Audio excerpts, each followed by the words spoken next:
할렐루야.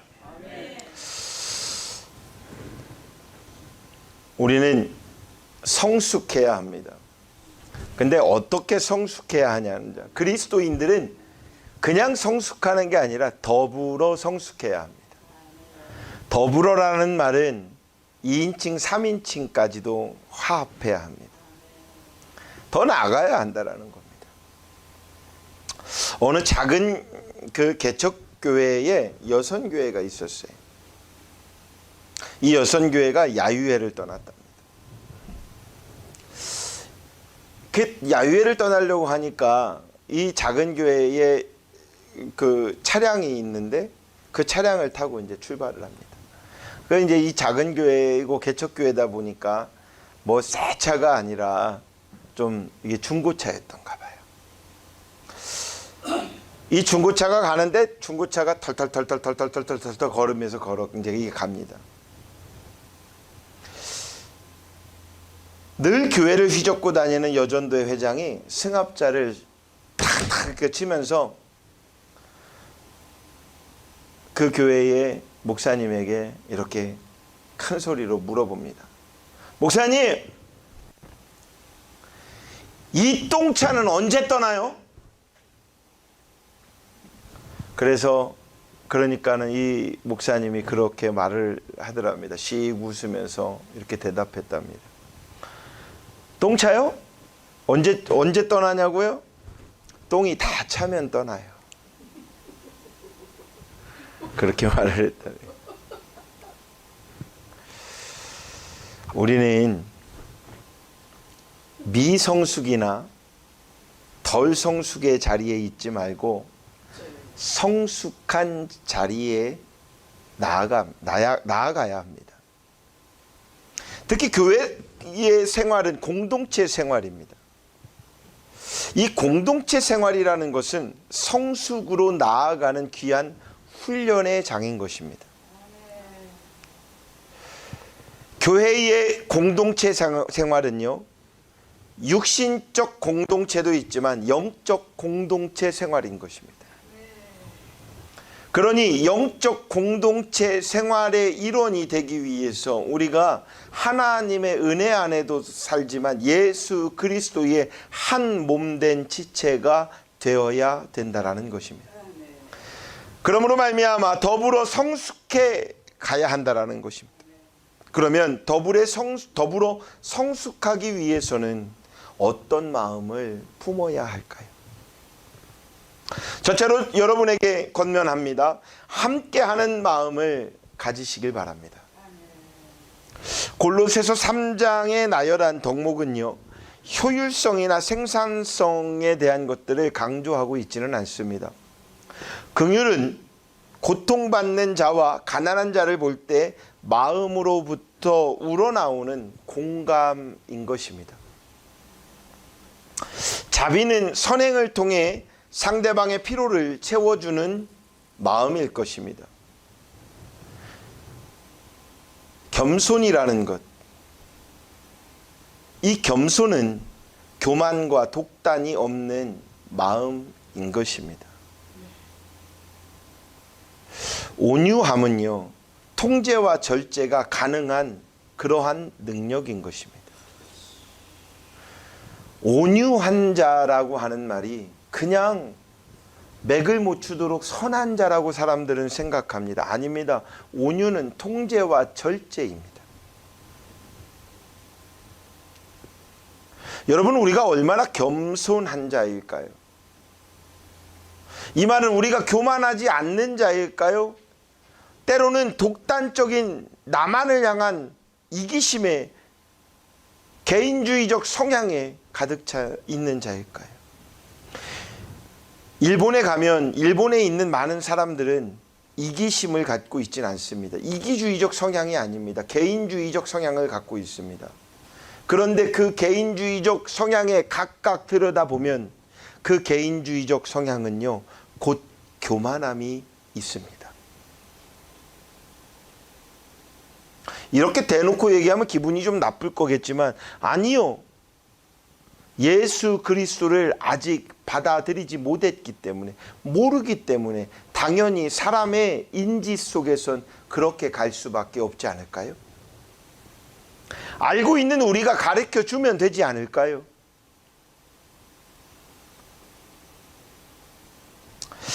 다시 말해, 우리에겐 교만과 독단이 없는 마음, 겸손한 마음이 있는 믿음의 성도들이 되시길 주의 이름으로 축원합니다. 다시 말해, 통제와 절제가 가능한 능력이 있는 온유한 자가 되시길 주의 이름으로 축원합니다. 용서라는 것, 그것은 용납하는 겁니다. 용서라는 것, 그것은 상대의 허물을 덮는 마음인 것입니다. 용서가 쉬운 게 아닙니다. 미안해, 잘못했어. 야, 내가 사과했는데 그걸 못 받아주니? 가 아니라 용서함을 구한다라는 것은 그가 나의 허물을 덮어줄 수 있는 마음이 생길 때까지 내가 무릎 꿇어야 한다라는 것입니다. 사랑하는 여러분, 이 모든 것 위에 예수님이 이렇게 말씀하십니다. 사랑을 더하라. 할렐루야. 사랑을 더하라. 그럼 이 사랑을 더하는 게 누구의 사랑을 더하는 것일까요? 그리스도의 사랑을 더하는 것입니다. 그리스도의 사랑을 더하여야 합니다. 그 그리스도의 사랑으로 말미암아 사랑을 더하는 열방중앙교회 성도들 모두가 되시길 주의 이름으로 축원합니다.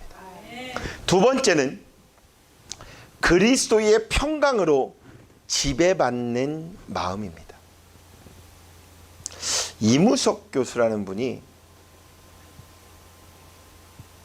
어떤 책에서 30년 만에 휴식이란 그런 책의 제목을 갖고 냅니다. 전공의 시절에 러셀에 호감을 가졌다고 합니다. 나는 왜 기독교인이 아닌가 해서 그는 예수님의 말씀이 자학적이라고 비판했답니다. 그 이후에 스승 김성희 교수를 만나 그가 답을 얻었습니다. 강아지가 큰 개를 물어도 싸우지 않고 피해버린다라는 것입니다. 왼뺨을 맞거든 오른뺨을 돌려대라는 것은 어른답게 살라는 것으로 이해해야 합니다. 이 마음이 평강으로 지배받는 마음일 것입니다.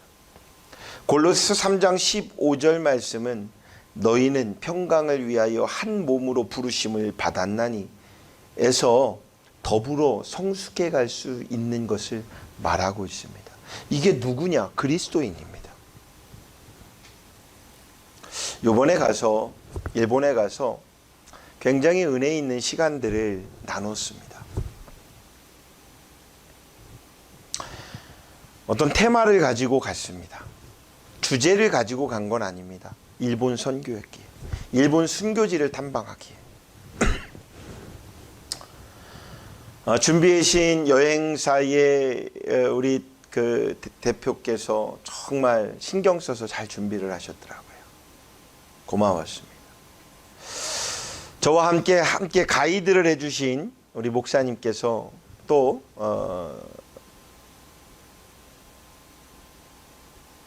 시간을 내서 3박 4일 동안 가서 열심히 가이드를 하며 은혜를 끼쳐 주었습니다. 그 프로그램을 기획한 제 의도는 그곳에서 일본의 현장에 그 500여 년 전에 있었던 그 순교의 현장에 왜라고 했던 물음표를 찍어주길 희망했습니다. 그곳에서 7번의 예배를 잠깐 드렸습니다. 너무 좋았던 것 같아요. 저녁에 예배를 안 드리니까도 저도 조금 덜 이렇게 시간을 많이 가질 수 있어서 좀 좋았고, 그런데 순교지 현장에 가서 그곳에서 예배를 드렸습니다. 우리 순례길 가는 것처럼 그곳에서 잠깐의 찬양 한 곡과 말씀과 복음을 전합니다. 목사님들을 컨택해서 그 목사님들 7분이 그냥 예배를 이렇게 드리고, 처형장에 가서 성찬을 했습니다. 어떤 분들은 눈물바다가 되기도 하고, 근데 그 우는 것이라 감정에 복받쳐 우는 게 아니라 예수 그리스도를 향한 회심에 의한 그 눈물이었길 희망하며 축복했습니다. 제가 그곳을 쭉 탐방하면서 여러 가지 프로젝트에 많은 분들이 그래요. 목사님들이 여행을 해외로도 많이 다니시는 분들이 이런 말을 합니다. 최고의 좋은 호텔에서, 호텔을 한 군데에서만 자지 않고 세 군데를 다 가서 따로따로, 밤잠을 세 군데를 가서 따로 갔고, 최고의 식사를 이렇게 후하게 대접받고, 너무 잘 먹고 또 먹고, 그리고 은혜도 충만히 먹고 올 수 있는 시간이었기에, 먹는 것에 국한이 된 것이 아니라, 그러면 제가 생각을 해봅니다. 일본 순교지에 가서 늘 제가 다시금 회심해보고 회복해보고 다시 초심으로 돌아가려고 합니다. 제주도에 가서, 제주도의 순교지를 가서도 똑같은 상황들을 제가 보며 늘 그때마다 순교지를 갈 때마다 제가 생각해 봅니다. 일본의 순교지에 가면 몇 가지의 이런 상황들이 일어납니다. 6평 남짓한 그 방 안에 33명이 들어가서 약 5년여를 그곳에서 살다 죽습니다. 5년 동안. 어떤 분이 그런 얘기를 하더라고요. 여기에서 5년 동안 있으면 화장실은 어떻게 할까요? 여기다 화장실을 만들어 주지 않았을까요? 그 500년 전에 화장실을 만들어 줬을까요? 그랬더니 어떤 분은 또 그래요. 화장실 갈 때는 나오라고 했겠지. 여러분, 감옥이요, 감옥.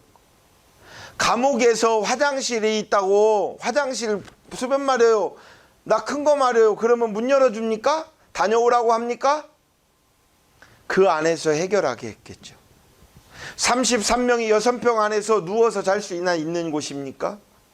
못 잡니다. 이번에 간 인원이 32명이 갔습니다. 33명이 갇혀있던 그 공간 속으로 우리가 다 들어가 봤습니다. 그리고 우리의 입에서 탄식이 나왔습니다. 어떻게 생활했지? 이곳에서 어떻게 버텼지? 아니요. 이분들은 그곳에서 살려고 버틴 게 아닙니다. 육신은 죽으려고 버틴 것이었습니다. 영이 살려고 버틴 것이었습니다. 야, 그 안에서 너네 예수님 믿는다고 안 믿는다고 말하면 내가 꺼내줄게 라고 해도 배교하지 않았습니다. 마을의 한 중간에 약간의 언덕 정도가 있는 곳이에요. 한 2층 정도 높이의 언덕입니다. 그 언덕 위에 감옥을 만들어 놨어요. 그러니 이건 뭐예요? 저쪽에서 농사 짓던 사람, 지나가는 사람, 마을에서 바라볼 수 있는 모든 그 곳에 사람들을, 마을 사람 33명을 가다 놉니다. 어떤 사람? 예수 그리스도인들. 왜? 그곳에 왜? 야, 너네도 예수님 믿으면 저곳에 집어넣을 거야. 이런 공간이 있어요. 참 물음표가 됐습니다.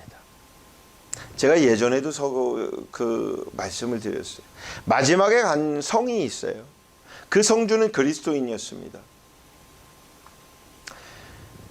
그 한 성주가 기독교인이면, 크리스찬이면 그 성읍에 있는 모든 사람이 줄 서기 위해서라도 예수님을 믿습니다. 그러니까 영주가 누구를 믿느냐에 따라서, 어떤 신을 갖느냐에 따라서 됩니다. 그런데 이 성은 예수 그리스도를 믿었습니다. 37,000명의 성원이 전쟁에서 싸우다 진 거겠지만, 그 증거가 왜 싸움이 일어났느냐, 여기가 그리스도인들이 모인 곳이었기에 싸움이 들어와서 죽음을 4개월인가요? 4년인가요? 그 시간을 버티며 왜? 그곳에서 물도 있었고요. 그러나 결국에는 그 3만 7천 명이 물에 빠져 다 죽게 됩니다. 그곳에서 이런 사람이 이런 마음이 어떻게 안 들었지? 배교만 하면 나올 수 있어요. 전쟁하더라도 나올 수 있는 거잖아요. 근데 배교하지 않고 죽음을 당해.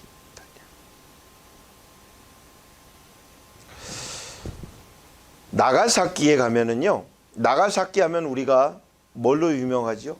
원자폭탄이 떨어뜨려진 곳이지요. 그곳에 가면 26인의 성인 기념관이 있습니다. 그곳에 가면 도쿄부터 수천 킬로를 걸어왔던 24명의 죽음을 십자가에 처형을 당했던 그 기념비입니다. 그 24명 중엔 6명의 외국인도 있었습니다. 누굴까요? 선교사들이겠죠. 그 나머지는 크리스찬들이었습니다. 그런데 그 1000km가 넘는 그 길을 함께 걸어왔던 소년이 한 명이 있었습니다. 그런데 더 재밌는 게 있었어요. 아니, 재미있다고 말하면 안 되겠죠. 그런데 제가 정말 깊이 도전도 받고 교훈도 받았어요.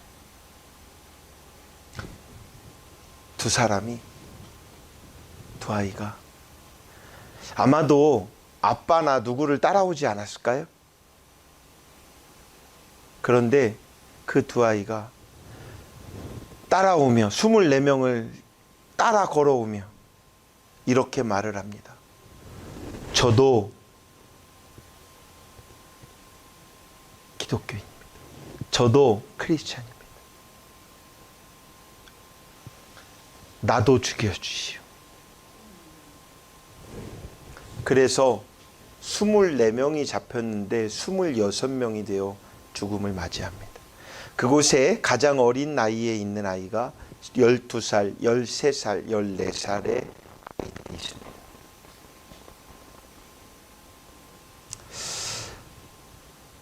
그 아이 중에 한 명의 죽음을 달리한 이 아이 중에 아이와 아빠와 삼촌이 함께 그 26인 성인 안에 들어갑니다.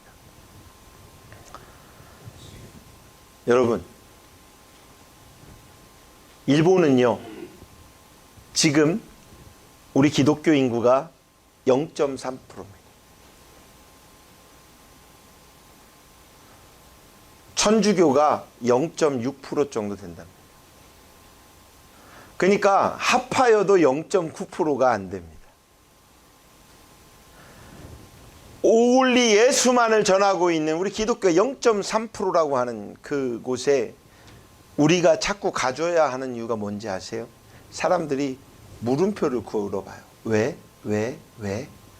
오지? 제가 현수막에다 우리 간사님한테 그랬어요. 일본어로 넣자. 그럼 거기다가 이렇게 넣어놨잖아요. 거기 뭘 넣어놔요? 일본 기독교 순교지 역사 탐방. 그 사람들이 보는 거예요. 일본에 기독교 순교지가 있어? 그런 역사가 있어? 이들이 그런 일을 위해서 탐방을 와? 우리는 모르는데 한국 사람이 어떻게 알지? 이걸 자꾸 심어줬으면 좋겠습니다. 우리 안에 계신 예수가, 이 예수를 만날 수 있었던 건 2000년 동안 복음을 지켜왔던 믿음의 선배들이 있는 것입니다. 오늘 무엇을 먹을까, 무엇을 마실까, 무엇을 입을까, 이걸 염려하고 계십니까? 염려하지 마세요. 그건 하늘아버지께서 해결하실 일입니다. 그렇다면 그걸 허락하시는 하나님을 향하여 내가 지금 이 순간 무엇을 할 수 있을까? 하나님이 무엇을 찾고 계실까? 그것을 내가 어떻게 하면 드릴 수 있을까? 이것을 고민하여야 되지 않을까요? 사랑하는 여러분, 그러므로 말미암아 여러분에게 권면합니다. 그리스도의 말씀으로 풍성한 마음을 가지시길 주의 이름으로 축원합니다. 미숙에서 성숙이 되어야 합니다.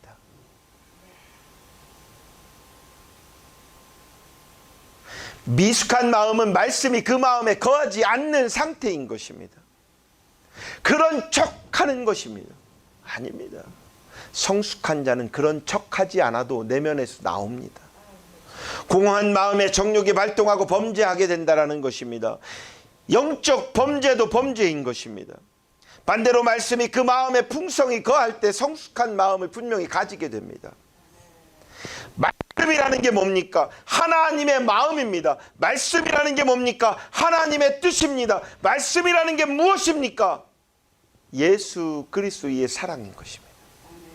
말씀이 거하는 자는 하나님을 닮아갈 수밖에 없습니다. 말씀이 거한 말씀 안에 거하는 자는 예수 그리스도와 함께 할 수밖에 없습니다. 말씀이 거하는 자는 성령께서 일하실 수밖에 없다라는 것입니다. 할렐루야. 그런 여러분들이 되시길 주의 이름으로 축원합니다. 골로새서 3장 1절은 가르치며 권면하고 즉 서로 나누게 될 때에 말씀이 풍성하게 거하게 될 것이라고 분명히 말씀합니다. 교회는 매년 여러 가지 공동체 훈련을 하게 됩니다. 수련회도 해야 합니다. 선교대회도 있어야 합니다. 캠프도 해야 합니다. 등등들의 교회는 여러 가지 공동체 훈련 시스템을 갖추어야 합니다. 이 작은 교회가, 열방중앙교회가 아직 작지만 이 작은 교회가 왜 자꾸 제가, 여러분들은 피식피식 하겠지만 왜 그걸 해야 된다고 날짜를 잡고 준비를 해보는지 압니까? 하다 안 되면 멈추더라도 왜 해보려고 하는지 압니까? 우리는 그리스도인으로서 영적 공동체 훈련에 강한 자들이, 훈련받는 자들이 돼야 되기 때문입니다. 이 일은 더불어 성숙하는데 매우 유익한 일인 것입니다. 이제부터 공동체를 만드십시오. 기도한 대로 가십시오. 오늘 여러분들이 말씀을 나누고 여러분들이 감사를 나눈 것을 지키며 행하십시오. 모범되게 만드십시오. 여러분들의 입술에서 구하는 것이 있다면, 하나님 앞에 구할 것이 있다면 그 구할 것에 내 것을 내려놓아야 합니다. 기브앤테이크가 돼야 될 게 아닙니까? 제가 볼 때 그래요. 이제까지 경험에 의하면 내가 정말 아끼고 사랑하는 가장 값진 것이 무엇일까를 고민하다 그것을 하나 내려놓으면 10개를 주시더라고요. 때로는 하나님 그래도 이것만은, 주님 이것까지요 라고 할 때 늘 저에게 물어보십니다. 네가 나를 사랑하느냐? 네가 나를 사랑하느냐? 네가 나를 사랑하느냐? 근데 그때마다 제 대답이 어찌 할까요? 그럼요 주님 하고 그것을 내어놓을 수밖에 없더라고요. 근데 가만히 생각해 보면 회개가 돼요. 그렇게 묻지 않고, 그렇게 내어놓길 하나님께서 말씀하시지 않고 그냥 먼저 들었더라면 더 큰 축복이 있었을 텐데. 말은 우리 아버지 부자라고 하면서도 내 마음 안에 한켠에서는 때로는 주님 이것을 이렇게 해야 되지 않을까요? 라고 하는 인간적 계산적 마음이 하나님을 아프게 하고 있지는 않았는지. 사랑하는 여러분, 하나님께서 여러분의 마음 안에 가진 걸 해소시키길 원하신다면 하나님의 마음에 들게끔 생활하십시오. 그렇게 헌신하십시오. 그런 열방중앙교회 복음의 성도들이 되시길 예수 그리스도의 이름으로 축원합니다. 기도하겠습니다. 하나님 고맙습니다. 우리 교회 안에서 전에는 우리의 삶이 미성숙한 삶이었다면 이제는 성숙할 수 있고 영적으로 더욱더 성숙해질 수 있는, 그러므로 말미암아 성도를 배려하고 이웃을 배려하고 형제를 배려할 수 있는 그런 사랑하는 마음을 갖게 하여 주시옵소서. 말씀이 육신이 되길 원합니다. 말씀이 우리를 지배하게 하시고 오직 그 말씀을 통해서 우리의 마음이 더욱더 성장해 나가고 성숙되어 나갈 수 있는, 그러므로 말미암아 더불어 성숙해가는 믿음의 신앙인들이 될 수 있도록 그 마음 갖게 하여 주시옵소서. 예수 그리스도의 이름으로 감사하며 축복하며 기도드렸사옵나이다. 아멘.